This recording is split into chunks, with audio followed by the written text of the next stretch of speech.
नमस्कार. मंचावर उपस्थित आपल्या विभागाच्या विभाग प्रमुख डॉक्टर बर्वे मॅडम, बर्वे बाई, डॉक्टर तांबट सर, बाकी तुषार रोपणवर सर, तांबट मास्टर,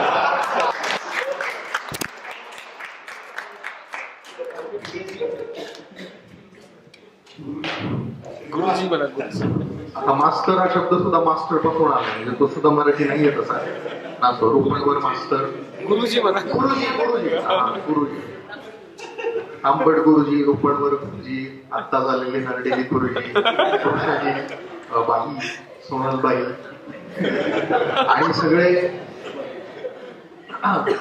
इथे जमलेले. आणि हा कार्यक्रम ज्यांनी आयोजित केला ते प्रथम वर्षाचे सगळे आमचे मित्रमैत्रिणी. फर्स्ट इयर म्हणायला पाहिजे, पण आपल्याला आता मराठी भाषेच्या दिवशी आपल्याला जास्त मराठीतच बोलावं लागतं. बोलणाऱ्याला वक्त्याला ती मोठी कसोटी असते. खरं तर मला विश्वजितनं माझ्यामध्ये परवा सांगितलं की असा असा कार्यक्रम आम्ही करणार आहोत, त्याला तुम्ही एक थोडस बोला. आता आम्ही कालच दिल्ली ट्रिपहून आलो, 9-10 आलो आणि मग फारशी काही तयारी नाहीये, पण ढोबळ मराठीचा इतिहास मी तुम्हाला सांगणार आहे आणि सद्यस्थिती यावर थोडस बोलणार. मी कॉलेजला असताना MIT ला मी आणि माझा मित्र किंवा आम्ही मित्र एक मराठी भाषेच्या दिवशी एक खेळ खेळायचो किंवा पैंज लावायचो की आज सगळं मराठीत बोलायचं, एकही इंग्रजी शब्द बोलायचा नाही. जो आधी एखादा इंग्रजी शब्द बोलेल त्याने दुसऱ्यांना बाकीच्यांना पार्टी द्यायची असा. मग ते पण काहीतरी आपल्याला आता इंग्रजी शब्द, पण ते खूप त्या दिवशी आम्हाला ती कसोटीच होती मोठी. काय करायचं आता आर्टिफिशियल इंटेलिजन्सचं लेक्चर. आता मी MIT ला होतो आणि आता MIT सिम्बॉयसिस मध्ये तिथं काय फारशी मराठी मुलं नसतात, राज्याबाहेरची वगैरे मुलं जास्त असतात. तर मग आर्टिफिशियल इंटेलिजन्सचं लेक्चर आहे, त्याला कृत्रिम बुद्धिमत्ता असं म्हणताय. आता क्लाउड कॉम्प्युटिंगच्या लेक्चरला काय म्हणायचं, ढगगणन म्हणायचं का काय म्हणायचं? क्लाउडला ढग नाही म्हणता येत ना, काय म्हणतात पण असं मेघगणना असं. आता हे जे शब्द आहेत, आता ह्या ज्या तांत्रिक संज्ञा आहेत, ह्या म्हणजे यांना मराठी शब्द आपण नंतर दिले ना. यांचे शोध तिकडे पाश्चात्य जगतात लागले, अमेरिका आणि युरोपीय देशांमध्ये, आणि नंतर ते इकडे आले आणि मग त्याला आपण ते शब्द दिले. कॉम्प्युटरला संगणक, कॉम्प्युटर म्हणजे गणना करणे, असं सगळे बरेचसे शोध जाऊन तिकडे लावले असतात. इकडून जाऊन तिकडे लावले, पण ते तिकडचे झाले ना. ते परत तिकडे आलं तर त्याला आपल्याला परत सगळं मराठी हे त्याचं करावं लागतं.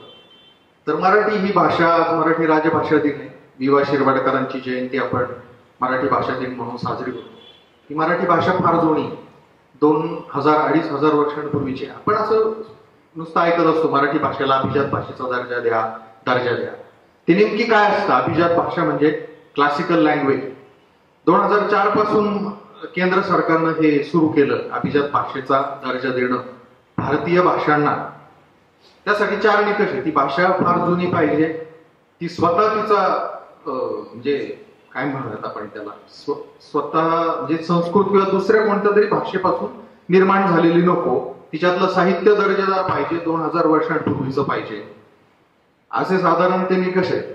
मराठी भाषेनं जसं रंगनाथ पठार यांच्या अध्यक्षतेखाली समिती नेमली, त्यालाही बराच काळ झाला आणि सगळं ते केंद्र सरकारकडे पाठवलंय. तर दिल्ली दरबारी ते काम रेंगाळतंय. राज्य सरकारनं त्यांचं जे करायचं तेवढं काम केलं. तर मराठी भाषा ही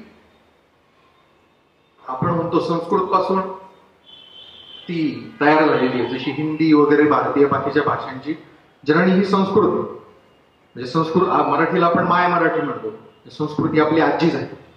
हिंदी वगैरे बाकीच्या मावशा. इंग्रजी सावत्राई सुद्धा नाही, भूगोलच काहीतरी दूरचं नातेवाईक असं काहीतरी म्हणता येईल. तर मराठी सत्रेत हरवलेली आहे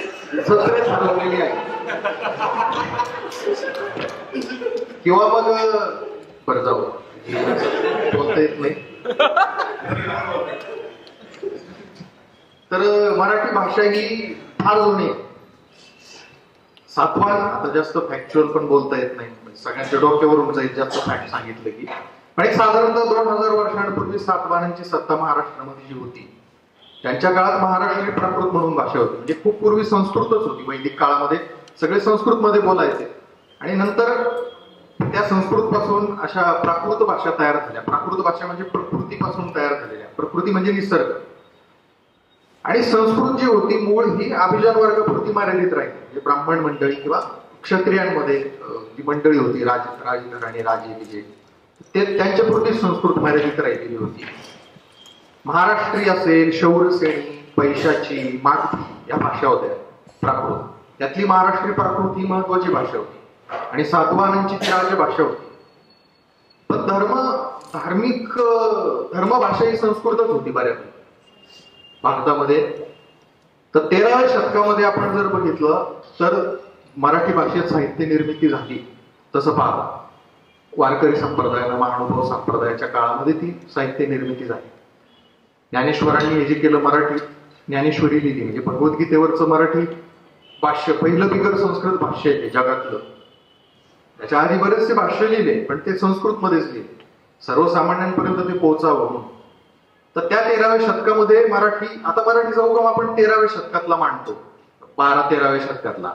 तर ते तसं नाही. सातवाहन काळात जी महाराष्ट्रीय प्राकृत होती तिचंच नंतरच्या काळातलं रूप म्हणजे मराठी 13व्या शतकात. आणि आता आपण जे बघतोय हे मराठीचं एक वेगळं रूपच आहे. ज्ञानेश्वरांच्या काळात नंतर काय झालं, आपल्यावर मुस्लिम राज्यकर्त्यांनी राज्य केलं. 1296 अल्लादीन खिलजीनं स्वारी केली आणि मग तो संबंध शिवाजी महाराजांचा राज्याभिषेक 1674, तो किती काळ होतो, 300-350 वर्ष या मुस्लिम सत्ता होत्या आपल्याकडं. आणि मुस्लिमांची त्यांची भाषा होती राज्यकारभाराची प्रामुख्यानं पर्शियन किंवा फारसी ज्याला आपण म्हणतो. मग बरेचसे फारसी शब्द आपल्याकडे आले, म्हणजे आपण आपल्याला कळत सुद्धा नाही. आज आपण जे मराठी बोलतो याच्यात भरपूर 30-40% शब्द हे फारसी आहेत. खुर्ची किंवा दरवाजा असे बरेच शब्द आहेत, पगार असे भरपूर शब्द हे फारसी आहेत. शिवाजी महाराजांनी काय केलं, 1674ला जेव्हा त्यांचा राज्याभिषेक झाला तेव्हा त्यांनी एक राज्य व्यवहार कोश तयार केला, करून घेतला. त्यांनी बरेचसे आपल्या व्यवहारात असणारे शब्द, प्रामुख्याने राज्यकारभारात जे येतात ते पर्शियन शब्दांना पर्यायी मराठी शब्द त्यांनी दिले. पण त्याच्यातले बरेच नंतर रूढ झाले, बाकीचे रूढ झाले नाही, तसेच राहिले. नंतर पेशव्यांची सत्ता, मराठींची सत्ता होती महाराष्ट्रात किंवा भारतभरात. त्या काळी मराठीला चांगले दिवस होते. नंतर इंग्रजांची सत्ता आहे आणि त्या इंग्रजांच्या काळामध्ये परत इंग्रजी अनेक शब्द आपल्या भाषेमध्ये घुसले बरेचसे. त्यांना आता मराठी शब्द काय द्यायचे, आता टेबल आहे, टेबलला काय म्हणतात मराठीत? चारपाई, मेज असं म्हणतात. पण ते तितकं रूढ प्रचलित शब्द नाही ना. आज म्हणून मराठी भाषा दिनाच्या दिवशी आपण म्हणू त्याला मेज आणि काय काय काय काय, पण बाकी आपण तो शब्द जसा. मग त्या काळामध्ये सावरकरांचं एक आपल्याला लक्षात घ्यायला लागतं की सावरकरांनी बरेचसे, आता काल सावरकरांची पुण्यतिथी होती, मराठी भाषेला सावरकरांचं खूप मोठं योगदान आहे. बरेचसे शब्द आपल्याला जे इंग्रजी होते ना, सावरकरांनी बरेच त्याला पर्यायी मराठी शब्द दिले. म्युन्सिपाल्टी आपण म्हणतो त्याला नगरपालिका, कॉर्पोरेशनला महानगरपालिका, मेयरला महापौर, हे शब्द सावरकरांनी दिलेले बरेचसे शब्द आहेत. तुम्ही वाचा करा. रेल्वेला आगगाडी शब्द दिला. आता रेल्वे सिग्नलला सावरकरांनी कोणता शब्द दिला माहिती आहे का तुम्हाला? रेल्वे सिग्नलला तो शब्द असा आहे, अग्निरथ गमनागमन भय निर्भयता सूचक लोह ताम्रसदी पट्टिका, असा छोटा शब्द. म्हणजे सिग्नल ती रेल्वे निघून सुद्धा जाईल म्हणे पडेल. तो विनोदाचा भाग. पण सावरकरांचं मराठी भाषेला खूप मोठं योगदान आहे. आता आज मराठी भाषेकडे बघताना आता हे सगळं आपण टाळू नाही शकत. इंग्रजी आता जागतिकच भाषा बनतीये.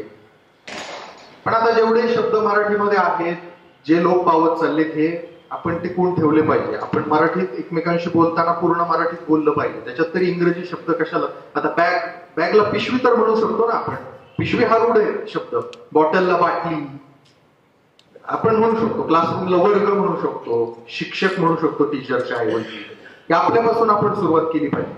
अभिजात भाषेचा दर्जा मिळेल तो सरकार दरबारचा प्रश्न आहे. तो मिळाल्यावर काय आपल्याला कुठं काय म्हणजे फायदा होणार आहे सर्व ते असो. पण मराठी भाषेचं जास्त संवर्धन करायचं असेल तर सुरुवात आपल्यापासून करायला लागणार. आपण पत्रकारितेचे विद्यार्थी, आपला भाषेशी खूप संबंध आहे ना पत्रकारितेचा. मराठी भाषा दिवसाची मला विश्वजितनं सांगितलं, ही संकल्पनाच खूप सुंदर आहे मुळात. पत्रकारितेचं, मराठी पत्रकारितेचं अद्यापीठ असणाऱ्या आपल्या रानडे इन्स्टिट्यूटमध्ये मराठी भाषा दिवस साजरा करणं, याच्या आधी किती झाले असतील मला नाही माहिती, पण हे खूप स्तुत्य असा उपक्रम तुम्ही सगळ्या मुलांनी केलाय. मराठीचं खरं म्हणजे आपल्यापासून आपण ही सगळी सुरुवात केली पाहिजे मराठी बोलण्याची.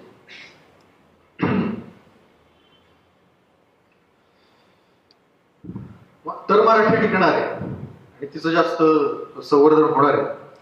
तर ठीक आहे, मला बहुतेक दिल्लीवरून आलं, मला काही तयारी पण नव्हती, जेवढं सांगायचं तेवढं. आजकाल इंग्रजी शाळांचा हा तो एक मुद्दा आहे, इंग्रजी शाळांचं वगैरे प्रस्त जास्त वाढतंय. मराठीचा मागे माझा एक मुद्दा राहिला, मराठी आपल्याला बऱ्याचदा शब्द आठवत नाही. म्हणजे आम्ही काल दिल्लीला प्रवास करत होतो, तर येताना मॅडमची तब्येत जरा थोडी खालावलेली होती. मग मॅडमची तब्येत हे आम्ही गेलो, नंतर परत आलो, म्हटलं मॅडम तुम्ही मगाशी खूप हे होतात आणि आता चांगल्या झाला. त्यामुळे हे होतात म्हणजे काय, त्याला काहीतरी शब्द असेल ना. मग मी विचार केला, मग काय मलूल मलूल होता, मगाशी तुम्ही मलूल दिसत होता, मरगळलेल्या दिसत होता, गळून गेलेल्या होतात, उदस, निरस, कंटाळ वाटत, किती शब्द आम्ही नंतर चर्चा, कंटाळलेल्या, असे भरपूर शब्द. म्हणजे आपल्याला ते सुचत नाहीत शब्द. म्हणजे मी आता एबीपी माझ्यामध्ये इंटर्नशिप केली ना मागच्या महिन्यात, तिथे जे नवीन आंतरवासिता इंटर्नशिपला मराठी शब्द सगळ्यांनी सांगितला, तर तिथं एका मुलीकडे ती असं मोठं जाड पुस्तक ठेवलेलं होतं. तर तिला म्हटलं हे पुस्तक कशाचं आहे, तर तो मराठी शब्दकोश होता.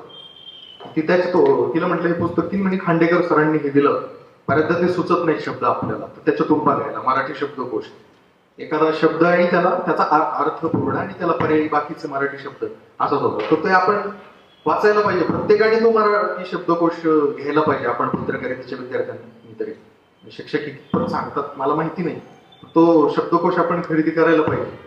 एखादा चांगला शब्दकोश तो असू दिला पाहिजे आणि आपला शब्दसंग्रह, शब्दसाठा जास्तीत जास्त वाढवला पाहिजे. ठीक आहे, आज या निमित्तानं मला बोलण्याची इथं संधी दिली त्याबद्दल मी सगळ्या संयोजकांचे आभार मानतो आणि माझे 2 शब्द संपवतो.